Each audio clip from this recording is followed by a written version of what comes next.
врска со расходот и кога ќе испореме годините 24 и 25, би сакал да прашам што е толку разликата и зошто е покава голема разлика у парите. Пример, троши за реклама 20.000 24, 25 има 148.000.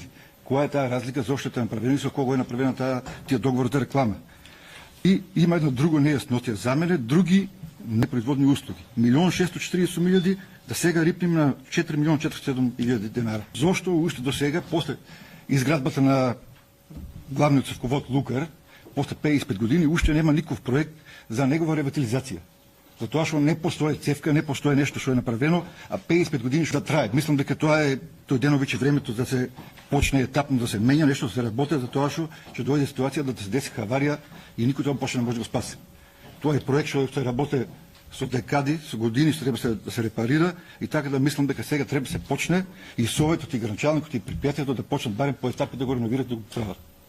Непроизводни услуги. Каже директор дека некој спор е изгубено од Тиквешко поле, па ме интересира која е причината да се направи некој факторирање меѓусебно уредување на односите. Сега таа вода која што ја користиме од страна на односно водостопанство Тиквеш, има цена донесена од регулаторна комисија, ние имаме поставено на влезот пред филтерната станица мерен инструмент, баждиран нели, кој што ја мери таа количина на вода и врз основа на месечни записници во трошок од 2,2 милиони денари. Не е мала штетата по јавното предпријатие Комуналец према друга институција во собственост на државата, за да го прегледаме туку така. Јас сметам дека за секој еден превид има некој одговорен.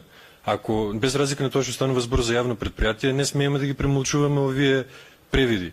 Секој чест за тоа што сте го коригирале превидот, ама треба и наназад да се гледа оној кој што бил одговорен за тоа да си одговара за превидот.